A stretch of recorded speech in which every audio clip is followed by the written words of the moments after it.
I'm Liam. I'm going to talk to you about how I grew a side project to 20,000 users and then sold it for 6 figures. It's a bit of a clickbaity title. I did write an article about this. Just about 6 figures. I'll talk you through it. But basically, like a lot of you right now, I was freelancing. I was doing a bit of subcontracting, sort of starting to grow a small sort of agency, and then sort of sprouted off a side project that became a little bit more than a side project, which ended up selling when my son was born. I'll talk you through the journey and hopefully relate back to some things that are relevant to you guys. So yeah, I'll talk about the story, what went well, what I do differently, how we built it and why, and then any questions. But I think, jump in. If you've got questions, just stick your hand up. I'm happy to go off on a tangent. And yeah, if I'm waffling, give me a shout as well. But first up, I suppose, what was the side project? What did we build? What was the product?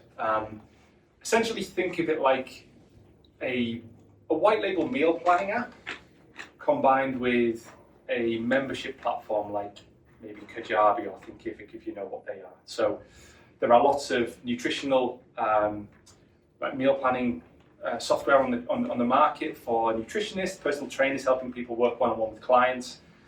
Likewise, there are platforms, very vanilla platforms that will help creators work, to sell courses and membership services to 10,000 people. But there wasn't really anything that helped people with food and nutrition content to sell a membership at scale, if that sort of makes sense. So we did that, sort of that overlap between the two, if that sort of makes sense. So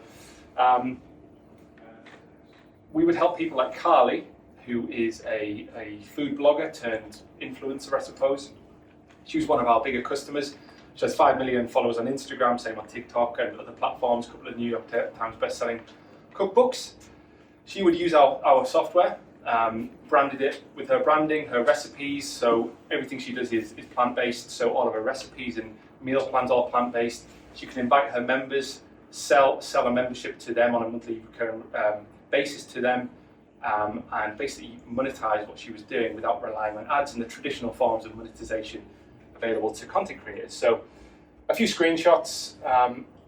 The UI is not the prettiest, but I was told that it worked well. The UX better than the UI, I suppose. UX, not UI. Yeah. So yeah, you could sign up. You could do this self-serve. You can sign up. You would basically create a copy of the vanilla product. A tenant is what it was. It was all the same code base, so it was multi-tenanted. So you'd have your own tenant. You could import your recipes, for example, from your WordPress site. Some creators had 500, 1,000 recipes. You create your own recipe catalogs tailored to your audience, add your branding, had search built in. You could create and publish meal plans to your audience and they could go and customize them themselves as opposed to having to create one for each individual person. This particular customer had maybe 2,000 or 3,000 people in their membership, so of course they couldn't create a meal plan for every single person. The shopping list would auto-update based on people's meal plans, which was surprisingly complicated to do well. And we also had a mobile app, so it was a responsive web app, which you've just seen. And we built a mobile app product, which I have mixed feelings about. I'll come on to that later. But I had stuff like freemium content. We had a nice little news feed. So I actually started to veer more into the sphere of products like Patreon, if you know Patreon. More like a membership platform that had food content and features built into it. That's where we were going with the product. So a few stats. So as I said, it wasn't a huge sale, but it was quite a nice little thing that I did mostly as a side project. So sold it for about $125,000. Hit just over $10,000 in monthly revenue just before I sold it. Most of that was recurring. There was a little bit of revenue from people paying to accelerate features and customizations and things. About 20,000 active users. A little bit more, 45-ish paying customers, translated into 4 languages, and actually it was a feature that made it easy to translate into other languages. And as I said, mostly a side project from beginning to end. Does that make sense what the product was? Yeah. Yeah. Awesome. So what was the story? When I've listened to speeches like this and read articles, I always think, someone had a brainwave in the shower and then voila, we've got this great thing that comes out of it. In reality, in most cases, things start much earlier. I was speaking to, I've been fortunate enough to meet the founder of SumUp recently, And he had 20 years of payment experience before he went on to found SumUp as a product that you can, card transactions on every man on the street. Similar to me, I started messing around with stuff in the meal planning space back in 2016. I think I read Tim Ferriss's 4-Hour Work Week, and I was like, that'd be cool. I'll hire an assistant in India, do my meal planning, add my stuff to my Sainsbury's basket, and it worked really well. And I tried to sort of make that into a little business thing. No one really went for it. Turns out people like doing their own shopping to some extent. At that point, I left Accenture, so I actually met Dan at Accenture. Up to that point, I'd been working for Accenture for about 4 or 5 years. Started contracting as the product manager. In between contracts, I built a meal planning app, again, back to my original pain, try and solve my own personal pain. Imported a load of recipes from BBC Good Food, did a quick bit of meal planning, a few clicks, added that to an online shopping basket in a few clicks. Never tried to monetize it, that was just really for myself. That was built on Bubble. Everyone probably knows Bubble, the no-code web app builder. Then started contracting with AstraZeneca, short contract, then started working with Nokia on a contract basis, worked with them for about 3 years, but most of the time I was doing Meal Pro app. I wrote an article about the no-code app I was building, started getting custom app requests, so food bloggers, nutritionists, and a few other people started contacting me saying, can you build me a meal planning app? Because these are the problems with the current things on the market. I've tried to hire a developer, I have these issues, I don't have whatever it was. So I started fielding requests, gave them a few quotes, and not a lot of money. I'm talking $15,000 for a simple app for people. On the grand scheme of things, that's not a lot for a custom app. But for people that are used to paying $100 a month for software, that's a lot of money. Unless you're going to go into it later, what are some common friction that you saw from people like in the meal planning space? Because I used Turtle off the back of using MyFitnessPal, right? Because I hated MyFitnessPal, so moved on to Turtle. But yeah, interested to hear. Yeah. So our customers were the content creators who had the audience. Okay. So some of them already had a membership that they were offering, gated content, so recipes and meal plans, within their niche. So one content creator might be plant-based, one person might be gluten-free, sugar-free, whatever it is. One person might be purely busy moms. So if you're part of their membership, you would get that sort of content. The problem really wasn't necessarily for you. It was a little bit for you as the end user. The problem was more for our customer. And one of the general reasons for buying a SaaS product, they didn't want to hire a developer, didn't have the money, didn't feel confident doing it, didn't want to continue maintaining product they already had. But the existing meal planning products they were using on the market spit out PDFs. A bit like Deliciously Ella. Yeah. She's got an app. Exactly. That's just like a front end face on something like that. Exactly, yeah. So she could have feasibly used our product. I think that was something that she hired a team to build herself. But think about people maybe one rung below her on the in terms of revenue. They would rather hire something, use something like a white label solution basically. Cool. Yeah. So I started fielding requests for custom apps. Too expensive, not sure about it. But I realised I'd fielded about 4 or 5 different requests from slightly different people, but they all had this sort of overlap in terms of the problem that they needed solving. And that effectively became the idea for a SaaS product. I thought it was a podcast I was listening to. Don't pivot the product, pivot the sort of the market, the positioning, the pricing. It's like, yeah, you're right. Like, it's not a £15,000 one-off project. It's $100 a month, rental subscription service, and I'll own the IP, and then I can scale that. So that's what I pitched. Basically tested the idea, hired a copywriter and a designer to knock up a really nice landing page because I was still working 5 days a week. Spent about $1,000 on that.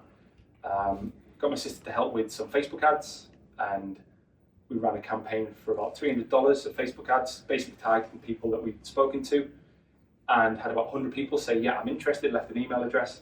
And I just started contacting them via email, a few Zoom calls, and between that point, I had basically sent Stripe links out and said, right, this is what I'm offering. Do you want to buy it? And 2 people bought it. Bought an idea. So I was like, that's cool. Maybe I'll actually build this now. So at that point I was like, right, I said to my client at Nokia, I've been here for 18 months, we've done what we said we were going to do initially, I'm going to leave. And she didn't want me to. We had a really good relationship, things were going really well. So I actually pitched the idea of subcontracting my role. So I would bring someone in to do my role, I'd take a cut on what they make and I'd still stick around a day a week on top of that as a day rate. So I was basically went from earning really good money 5 days a week to earning good money working between 4 and 8 hours a week, which is pretty cool. So I think, Jimmy, you asked how I balanced it. There you are. I basically outsourced most of my work and still got paid to do a lot of it. Agency owners take note. Yeah, honestly, I felt like I just inherited a superpower. I was like, why have I not done this before? That allowed me to pay a mortgage, live a nice life, but also then hire a developer to help me build it. I was going to build it in Bubble originally, but because I was still doing other stuff, I decided not to. Met a developer on the Bubble forum that moved over to Wappler. Wappler's a low-code development tool, moved away from Bubble because the issues with the hosting, shared infrastructure might still be, so there's issues with performance, scalability, and pricing. Wappler is more built for developers to speed up the development workflow. UI is a little bit more like Webflow, but basically you can export everything. We hosted it on DigitalOcean. And basically launched that with the first 2 customers. Through our 2 customers, they helped us grow to 10 customers through referrals and a little bit of SEO, got to 1,000k monthly recurring revenue quite easily. Due to a couple of other product decisions, which I'll come on to later, things got a bit more complicated, costs went up a bit, so I took on a couple of other contracts and more people started using it, and then my wife fell pregnant in 2020, end of 2023, or beginning of 2023, so I was like, right, I've got this side project. It's not really, it's paying for itself, but it's not really making me money, but it's taking more of my time.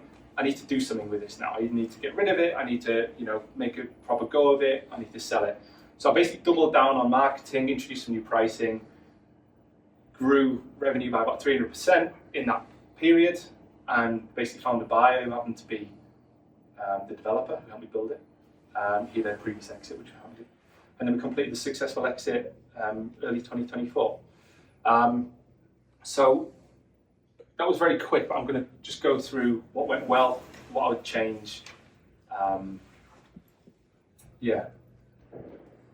So first up, I think we solved a real problem. I've been guilty in the past, and if you look at the stats from any startup,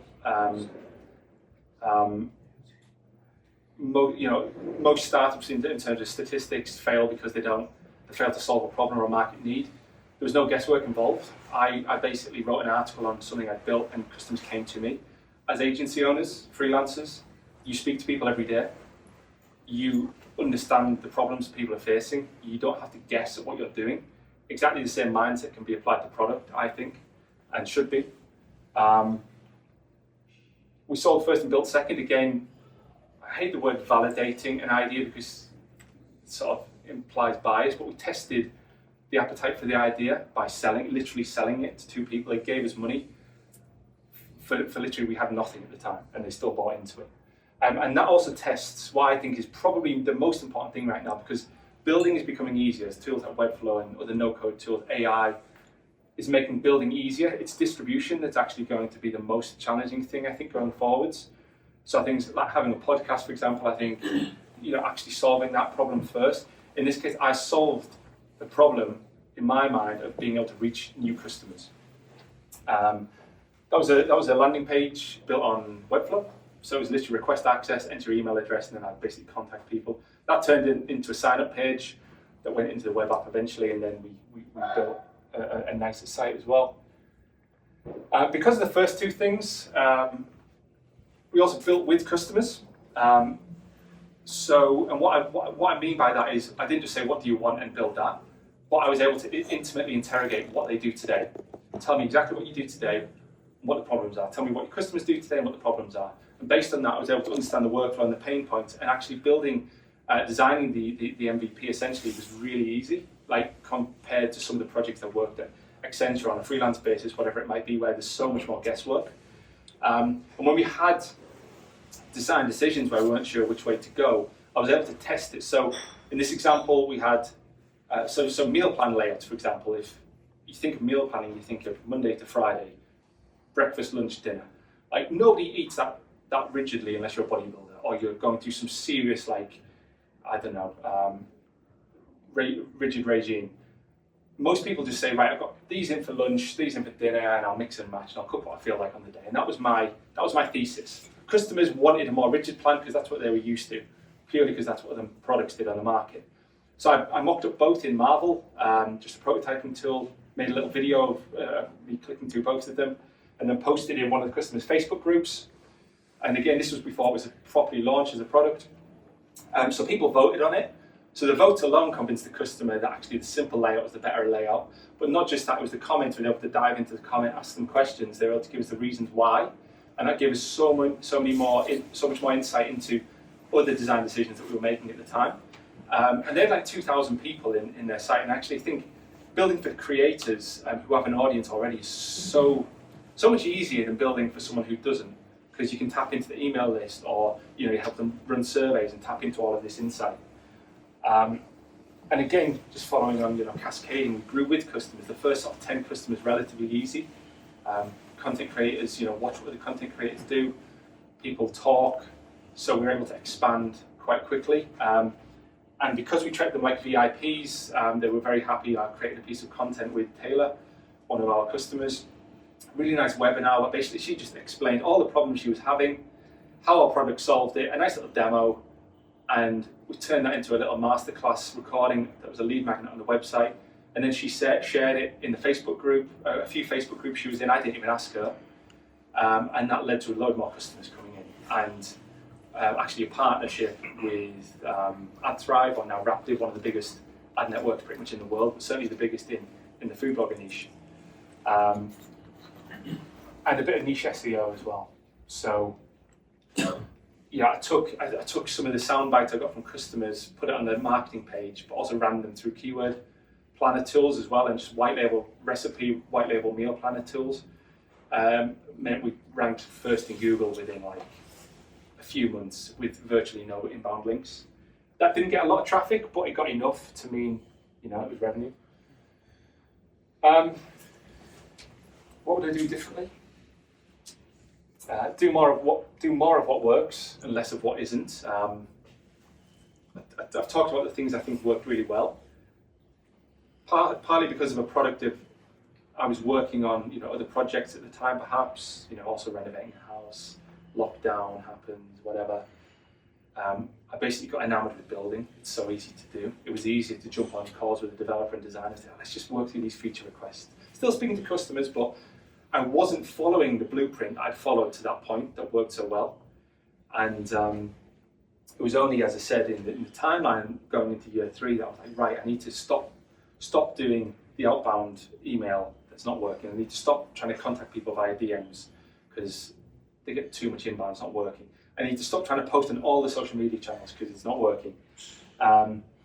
So for example, I stopped, with our Facebook page, I basically just literally directed people from here to our website and repeated that across Twitter, LinkedIn, a few other places, and focused on the things that were working, which was SEO and web content. The newsletter was getting 40 to 50% open rates, and partnerships. So I got on a couple of podcasts in the niches I was sort of targeting, and that worked really well. And you can see where we started investing in SEO. Basically pretty much doubled website traffic in the sort of 10 months leading up to the sale to about over 1,000 clicks a month. It's not huge traffic, but it was certainly enough to get a constant stream of customers. I would also try and remember it's a business. So again, getting enamored with building, got good money coming into my freelance work. It's very easy to think, I can just keep this going as a side project. As costs started building up, and I'll talk about that in a second, why the product became more complex. I sort of had to step back and say, right, how much am I spending on this? How much are customers making from this? How much am I charging? Some of our customers were making anywhere between $5,000 and $15,000 a month using our product, and we're paying us $299 a month. So I was like, right, something's not quite right there. So I basically switched to I did test this at first, but I basically added this. So 99 cents per subscriber, per active subscriber. So our customers would pay 99 cents per active user in their membership because they were charging their customers on a monthly basis per user as well. So they might charge $5 or $10. We would take $1 of that. And surprisingly, very few customers had an issue with that. So we had people go from paying $99 or $299 up to $500, $600, $700, $800 a month. And again, because they were making 15,000, it didn't matter. In fact, I honestly think we could have charged more. Yeah, for some customers. And this is monthly recurring revenue. You can see went up about threefold. Total revenue went up because I got really good at selling customization requests, which were basically a feature we already had on our roadmap. Honestly, it works. But what that does is someone says, right, yeah, I'll join, but I really need this. Well, okay, well, put your hand in your pocket. Did you take a little bit of a leaf out of, say, Stripe, where they charge a fee and then they charge per transaction as well? When you were looking at like charge $2.99 and then 99p per thing.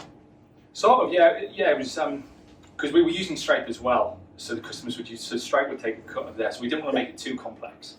But we definitely looked like the value-based pricing. So how do our customers make money? And we aligned our pricing with that. That was it. Before that was literally just a flat fee, so it wasn't aligned, and that's why I don't think customers had an issue with it, because we were incentivized to help them grow at that point as well. Yeah, your value add is to them is ridiculous. Yeah. And then also it's scalable for you at the same time. Yeah. Yeah. And $800 a month, they'd be paying way more than that if they went to custom app build, even for maintenance. The more money they earn, they're not even looking at how much they're bringing out. Yeah. It's, like I say, like the Stripe model. Yeah. Yeah. Exactly. That's cool. Yeah. And yeah, the last big thing I would, and I sort of alluded to, you see a consistent theme through what I would do differently, focusing on one platform, and specifically what I mean, the mobile app. I actually pitched this to a customer because I thought it'd be good for their audience, their membership. This is when we had relatively few customers, relatively few support requests. The product was still very simple. We basically went ahead and we built a hybrid mobile app using Cordova, which is a bit old, but it worked. I didn't realize how much additional work that would add into the development workflow and testing specifically. Also the App Store for people that have not used it. I've used it a little bit, but not in earnest and not as a developer. We had 7 or 8 apps for customers out at one point in time, which was a bit of a pain in the ass, but even a bigger pain in the ass helping them use the App Store and them thinking they can generate a load of leads to the App Store without doing any App Store optimization, right? Even then you need to spend a fortune. So also the approval process absolutely sucks for Apple. Honestly, yes. But in terms of the return for customers, in terms of how much more they could charge and make from their memberships to how much more we could make, I don't think it was worth doing. And before I sold it, I was in discussions about using just swapping this out for a PWA, Progressive Web App, which are becoming more popular now. So if you've ever added a web page to your home screen on iOS, for example, that's similar to what PWA looks like. Similar native functionality, but much easier development workflow. And that brings us on to how did we build it. So, excuse the ugly slides, I didn't have time to build something a bit nicer, but marketing, Webflow, love Webflow, with a bit of Zapier to connect some of the other things. As I said, we used more traditional front-end, back-end sort of frameworks as opposed to like a no-code tool to build it, but we did use Wappler as one of the frameworks to help with that process. Other resources for anyone involved in the food and nutrition space. Spoonacula is great. They have a library of APIs that you can use for like nutritional data, exploiting recipes from websites. You can even chuck it over some raw data and it'll give you back best guesses for things. So we're using AI. We thought it was cool. But that's broadly our stack. You can see where we swapped out Bubble, so we're hosting in DigitalOcean. So just a lot more flexible, and because the developer was taking care of that, he knew all of this stuff. I think, Dan, you asked the question, how did we build it and why? Why is really because we were familiar with these things. We knew it could get us to where we needed to go. It wasn't the latest and greatest. Cordova is pretty much on a downward slope in terms of community support, but it did enough to get us where we needed to go, and that was good enough for us. And I thought I'd just try and end on a takeaway. How to launch a product the low risk method. I mean, there's a million ways to do this. But I think as freelancers, agency owners, people involved, with clients on a daily basis, I think you guys and where I was previously as well, are sort of in prime position to spin off products if you ever want to. just because you're doing this first point on a daily basis, you're literally speaking to people about the problems they're trying to solve. And it's really just about listening out for the really painful ones, the really common ones. Even like the e-com stuff you're talking about, like it's a consistent problem, and yeah, there are ways to solve it, but effectively you might develop a productized service which might become a product. But even running small experiments to test the market, that could be developing something as a service offering. It could be like I did and love doing, is the building a waitlist and pre-selling it as a product. And then if you do those things, you can design with customers in mind as design partners. But yeah, remember it's a business. I think that's one of my big lessons I'll try and take forwards. So yeah, that's my LinkedIn if you want to scan it. I love talking about building products. I know, Jimmy, you were talking about you have ideas. If you want to jump on and do a little strategy session, just about how to take, some things you're thinking about, some problems you're hearing, how to maybe run a quick test to see if it's got legs, more than happy to do it. It's a service I'm thinking about running myself as on a freelance basis anyway. But yeah, any questions? Yeah. Who's first? My question is regarding, firstly, great speech. Thanks. I learned quite a lot from this. A friend of mine is a developer. We are both junior developers. I'm a designer as a developer. And he ran an idea by me the other day, which is about creating a directory website for setups. So lately, I've been seeing a lot of Twitter creators just showing their setups, like it's getting like, oh man, this is sick, And there's also like in the design community, there are setups, no, not setups. There's this navbar gallery, footer gallery, things like that. So my idea is to make a setup gallery. Right. Now, my only indicator is that people are posting their setups and they're getting likes. Is that really a problem? Because the business side of it is that we'll link after products from Amazon, get this mouse, the keyboard, and monitor. What do you think about it? Yeah, So is that like a referral income from Amazon? Yeah. So it's the setups like your at-home setup for like a podcast studio or whatever it might be. So basically giving people inspiration and then linking out to an Amazon affiliate or something like that is the sort of revenue model you're thinking. Well, if it's something people are talking about, then people are talking about it already, like something people are interested in. I think the first thing I would do is just try and speak to a few people about how they built their setup, or people that are going through that process, and like, what are they thinking? Like, what are they struggling with? What products are they buying and why?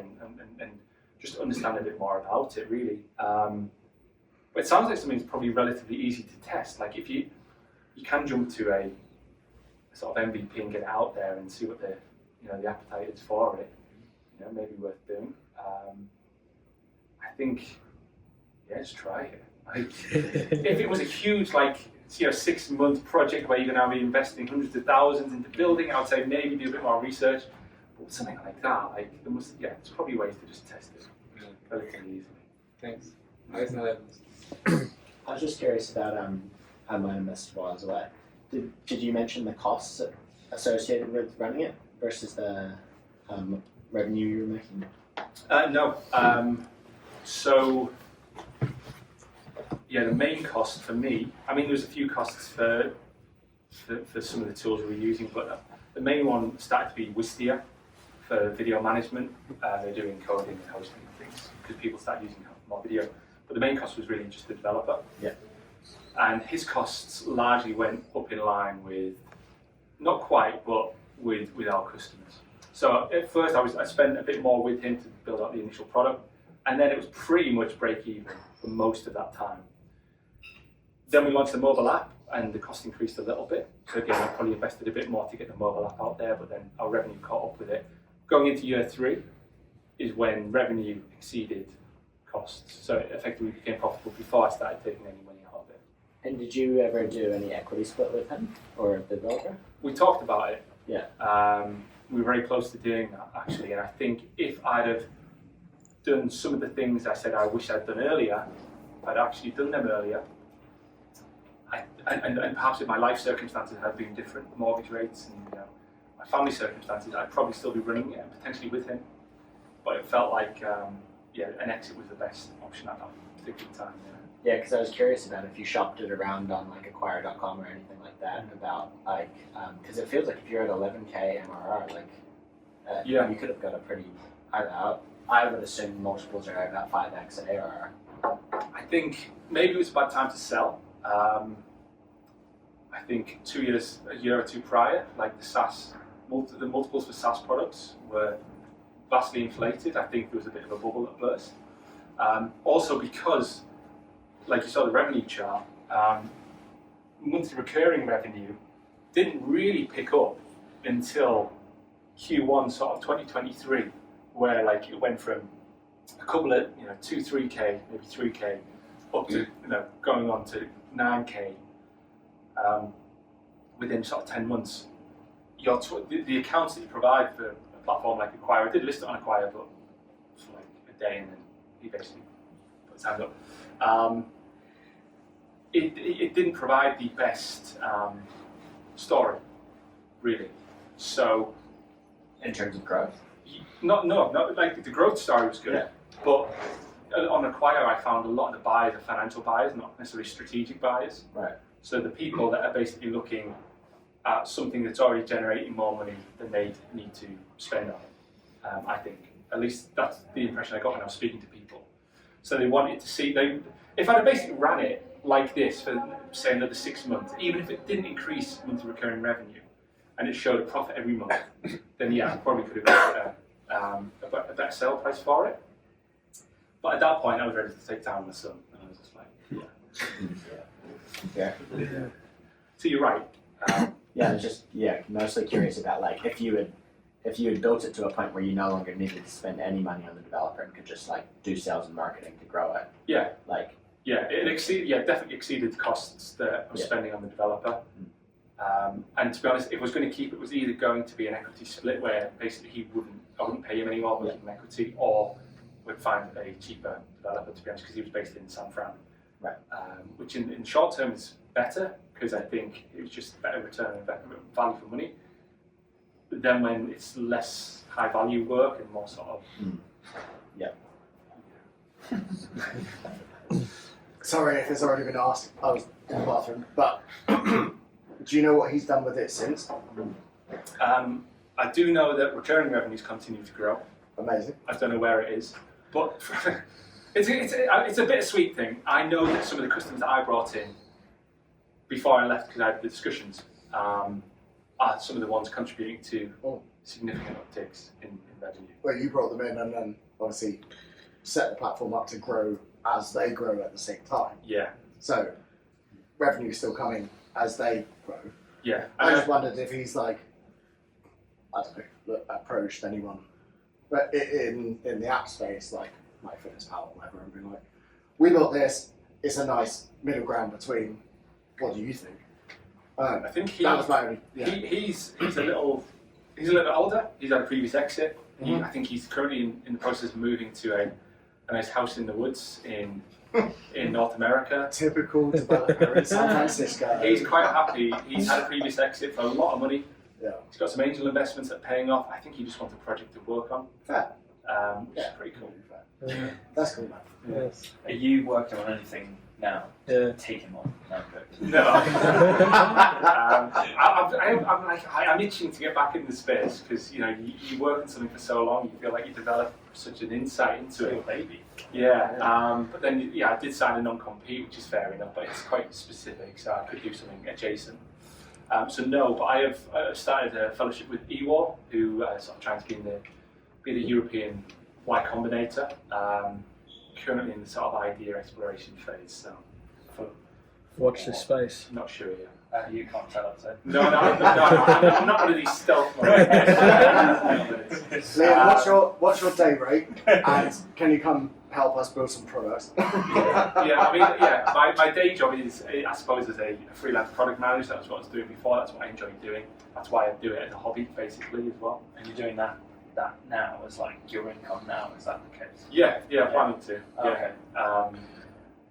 I've talked about trying to build out maybe a small agency like some of you guys are doing as well, but I think the best way to do that, and like I did with Nokia, is to do a really good job with one client, grow the team there perhaps. Is the developer good at sales and marketing? It's not his favourite thing. Because you could just offer to do like you bring on the customers and take 50% of the MRR. Or whatever. Yeah, he sort of pitched that to me a little bit, but I said, I feel sad working on it, not having equity in it anymore.